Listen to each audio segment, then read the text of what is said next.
So I've been meaning to record this video for over a week now. And oddly kind of seems fitting. It's 11:30 at night. Thanksgiving. I got a turkey coma going on. And yeah, so finally got around to it. And it's a lot I want to talk about. I'm not going to be overly verbose. So, on November 18th, 1994, Star Trek Generations premiered in theaters. That was my senior year of college. I don't have a specific recollection of going, but I know I did. I went to see it with my senior year of college, and at the time we were playing a Star Trek Next Generation role-playing game. My gaming group and I were playing it, and we went to see the movie. So shout out to the crew of the USS Exeter, if anyone is watching.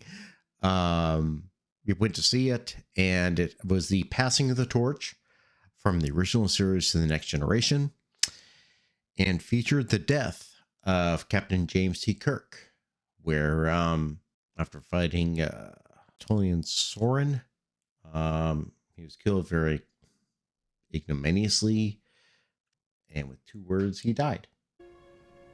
Oh my.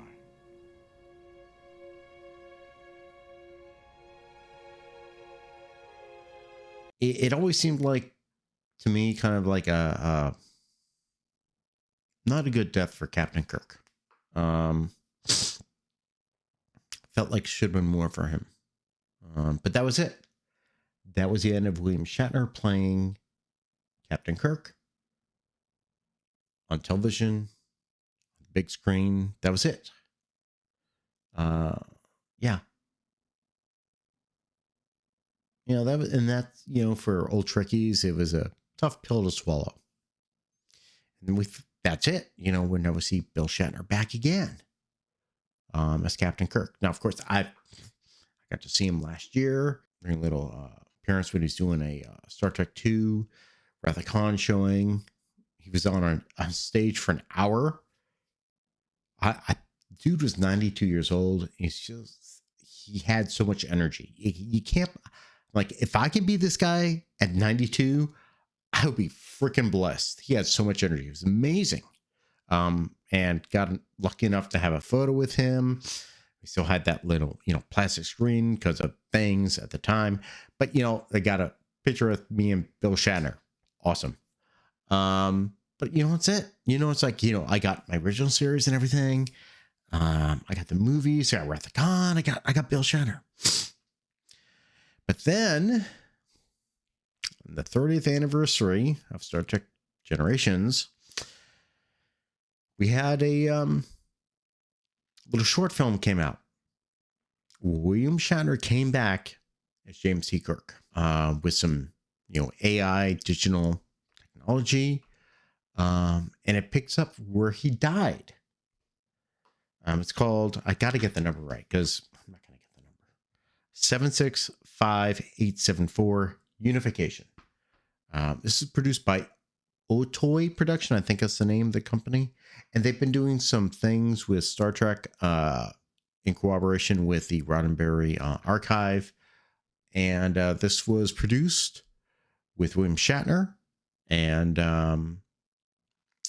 Susan Bay Nimoy, Leonard Nimoy's wife, widow rather. And it is literally Captain Kirk after he dies. It is him going to the afterlife. And it really provides, the end story, which a lot of us old Trekkers have been wanting. I just watched it again for I think the 10th time, and I'm still emotionally affected by it. It's very interesting how I'm affected by it. Of course, when I really want to get really good Star Trek knowledge, because I like to think I have a good bit, having watched Star Trek since 1980. But want to get to good lore, you want to get to the deep stuff, you go watch Robert Meyer Burnett. No relation. R&B is clearly like one of the masters of Trek lore. And so I saw the short film, and then I saw his review. And there's so much that like I saw watching this film. And then I heard R&B talk about it. It's so much more came out of it. First off, William Shatner returns. Bill Shatner is back, and he's playing Kirk at the time of his death in Generations. So we have him at de-aged to that point. We also get to see Saavik. Robin Curtis returns as Saavik because now, Kirk's in the afterlife, and he's seeing apparently like people who've been in his life, and he sees Saavik, and there's a Easter egg for those people who maybe read the novelizations of Star Trek 3 and Star Trek 4 and know what happened, why Saavik did not return after the events in Star Trek 3. But then there's a scene where he encounters himself. He encounters his young self, and Sam Witwer, who's famous for playing voice acting Darth Maul in Clone Wars and Rebels, Star Wars Clone Wars and Rebels. Also from Battlestar Galactica, the remake.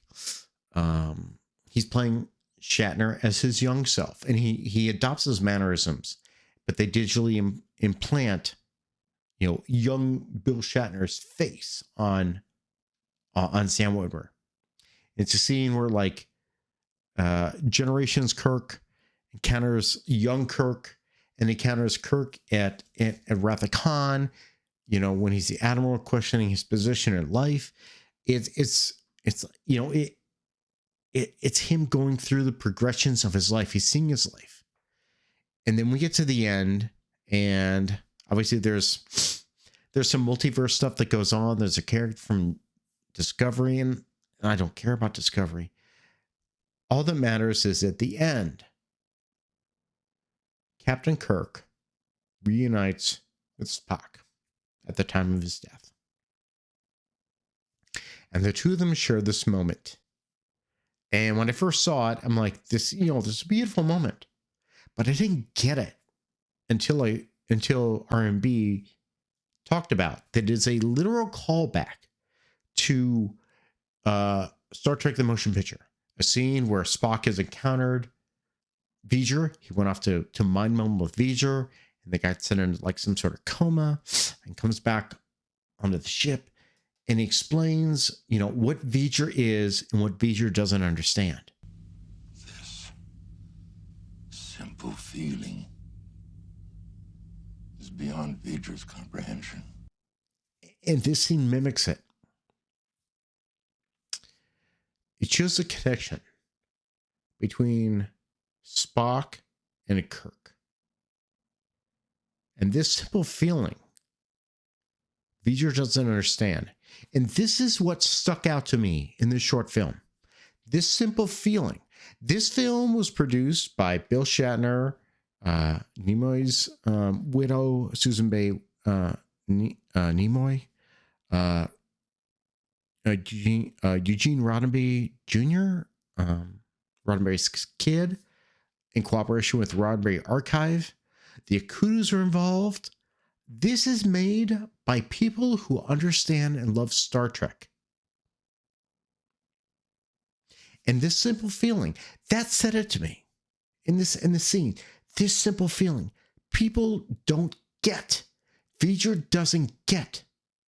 V'ger is new Star Trek. They don't get it.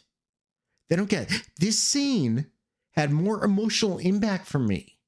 Still does. Like getting emotional right now. I watch it a dozen times. Each time I see it, I get teary-eyed. Because it matters. It matters to the lore, it matters to the canon, and it matters to the characters that we loved. We don't have that now. We have what pretends to be Star Trek now is just like we got our ship, call it the Enterprise. we call it Discovery, whatever. It's a universe. We're going to stick it in there. Let's change the Klingons. Let's make Spock have an unknown sister, make him dyslexic, make Spock's unknown sister the savior of the universe. Let's do all this. Why are we doing this? Who cares about canon? Who cares about whatever? Let's just make it for the modern audience. That doesn't matter. It doesn't matter. Shakespeare, 400 or 500 years, still matters. Shakespeare remains the same. It still affects people now. Star Trek is the same. It's modern lore. Same thing as Superman, and then when it came out in the late 30s, it affects people now.